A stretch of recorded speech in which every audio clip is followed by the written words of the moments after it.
Hi friends, today we will see why the 131st Amendment Constitution Amendment Bill failed to pass the Lok Sabha and what are the hidden controversies in the Women's Reservation Bill.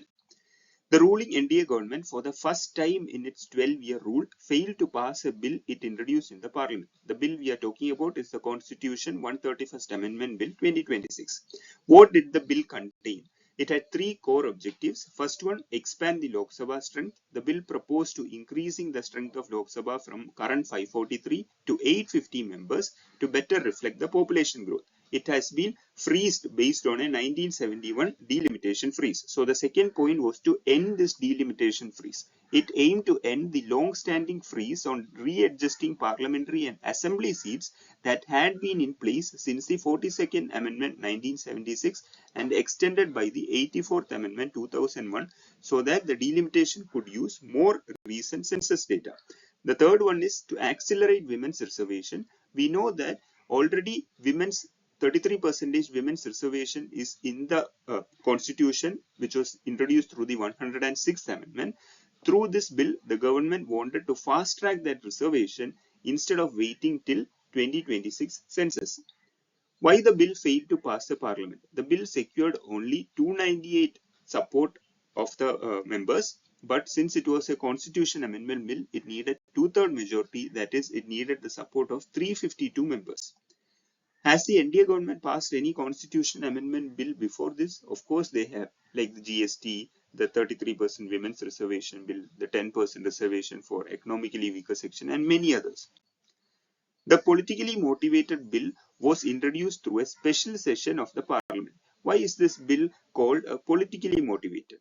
The women's reservation, 33% of the seats, is already in the constitution as we discussed via the 106th amendment. But it is delayed till after delimitation following the first census after the act came into force, that is after the 2026 census. Based on that census only the women's reservation will be given. The 131st bill was meant to accelerate the delimitation so reservation can be implemented based on 2011 census, giving the ruling party time to shape the constituencies and candidates under the new quota before the 2029 general elections. Also, by being the one to push through women's reservation and delimitation, the ruling party could control the political story, presenting itself as a pro-women, reform-minded government, while opponents are cast as obstructing progress. But the government failed to judge the political mood. Opposition parties had asked the government to hold an all-party meeting plus a detailed briefing on the bill only after the ongoing state assembly elections. But the government ignored or turned down these requests and proceeded with the bill anyway instead of waiting for the elections to finish, altogether denoting a political backing or political intention for this bill. The grievances of the southern states. Southern states have reportedly complained that even though they do better on human development indicators like health, education, and fertility control, they often do not get commensurate benefits when the union government sets criteria for things like finance commission allocations or resource sharing formulas.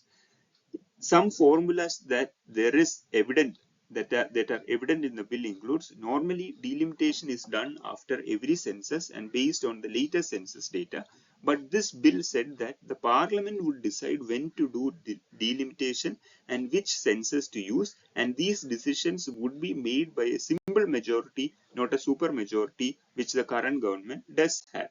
Using the 2011 census means faster growing states like UP and Bihar would gain seats while southern states would lose seats. Even though the government later said that the proportion of seats per state would not change, this compromise idea was not in the original bill. Even though women's reservation is meant to help more women enter politics, it is not enough by itself to make women truly equal or powerful in the society. Real women empowerment comes from education, health, jobs, and other progressive ideas. Only if these foundational opportunities are strengthened can Indian women earn their seats in the parliament through real capability and achievement instead of being seen as only there because of quota. Thank you.